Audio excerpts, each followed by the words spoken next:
Welcome, welcome, welcome, ladies and gentlemen, to the Fall Foliage Railroad and layout video number 38.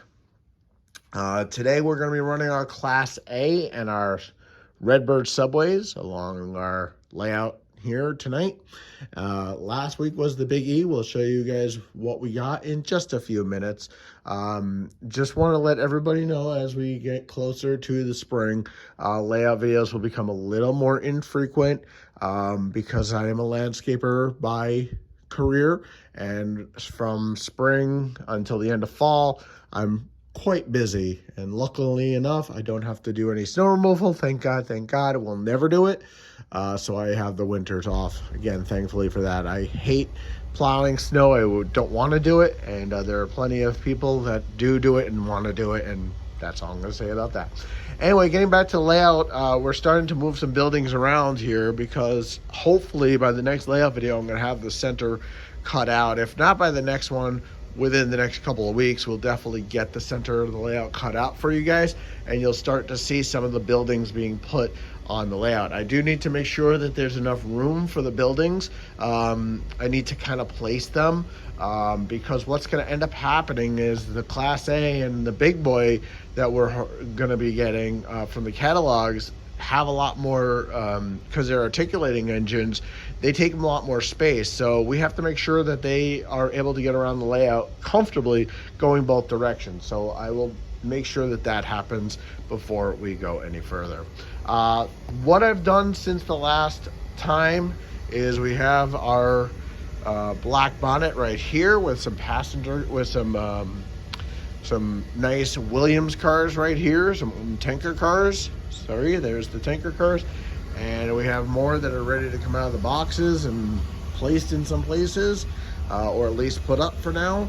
And we have our turntable whisker tracks installed and wired, and also we have switches that turn on and off 4 of those switches as well. So that has been the what has been done to the layout since.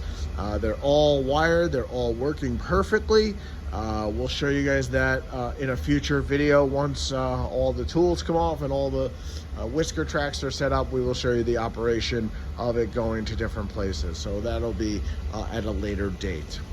Also wanted to let everybody know that again, before we start our running session and going through what we bought at the Big E, I do want to again let everybody know that we are so appreciative of all of your comments and posts.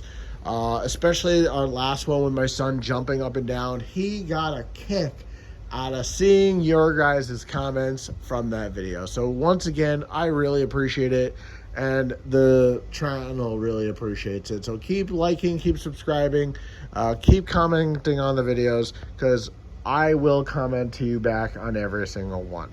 I do want to point out one other thing that I'd like to see happen maybe from the channel is I would love if everybody would reach out to Lionel and maybe see if we can get a Cab 3 remote. As those of you know, they came out the Cab 2 remote a little whiles back, right?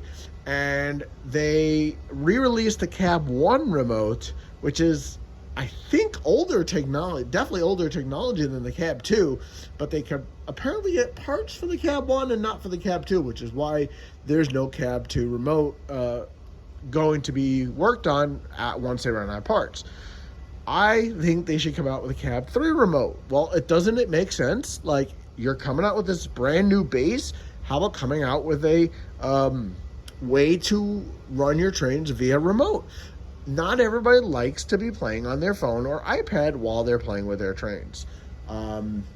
And I know people on the forums have said, well, that's a great chance for you to buy an iPad, but you're going to buy a $500 iPad and then use it for trains. I mean, I guess you can use it for other things too, but to me, it makes a lot more sense to just come out with a controller that can control all this. But I would love to see that happen. Well, let's see if we can get in touch with Lionel about that. All right, so we're going to get to what we bought from the Big E right now, and then we're also going to get our running session, so stay tuned. All right, as I mentioned to you guys before, I wanted to let you guys know that we did go to the train show up in the Big E, and I was able to pick myself up a Amtrak 50th anniversary, which is actually spelled wrong, Lion Chief Plus. And so we'll unbox it for you guys, and I'll show you guys the next step before we get to our running session. So I'll be right back. All right, so we got to the orange box now, and as you can see, it's a Lion Chief Plus and all the Lionel stuff, and then you can see, sort of see the printing on there. I got this from Nassau Hobbies. As I mentioned to you guys before, I buy a lot of stuff from them. So he had this at such a good price, I couldn't say no. So we'll get to the engine in a sec. All right, so there it is. The Amtrak engine is on the track, and it's really a nice engine, guys. It's really, really nice. Like I said, for a Lion Chief engine, it's really nice. It's got a lot of nice detail on it. Definitely is worth the price that I paid for it. But yeah, I mean, we have some Amtrak passenger cars that we can run with this, so that's really nice. So we'll be able to run this with some Amtrak passenger cars, and don't forget we also have our Dash 9 as well. So I'm gonna try to get that smoke unit fixed once I get some of my other cars back. So I have the box and just have to get that fixed. Let's get it programmed, and we'll show it on the track. So hang on, be right back. All right, guys, so we got it all programmed for you. I have not put on all the details yet. It's a legacy remote, but listen to the horn.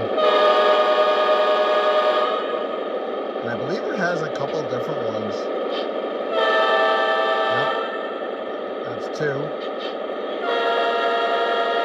That's 3. 4.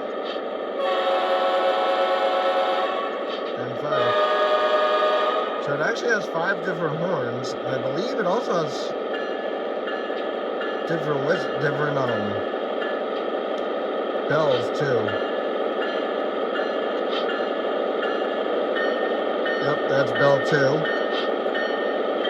That's bell 3. That's bell 4. That's bell 5.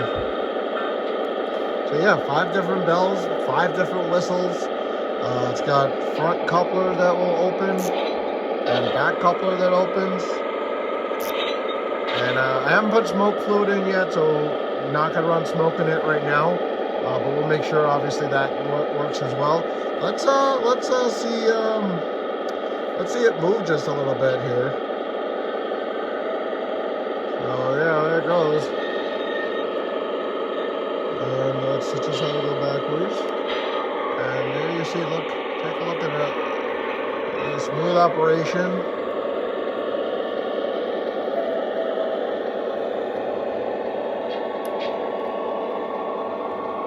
And actually, if you look at the front, when you switch the colors,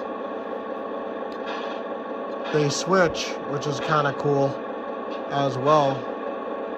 And it's a fast little engine. Like, I'm not really even going that far up.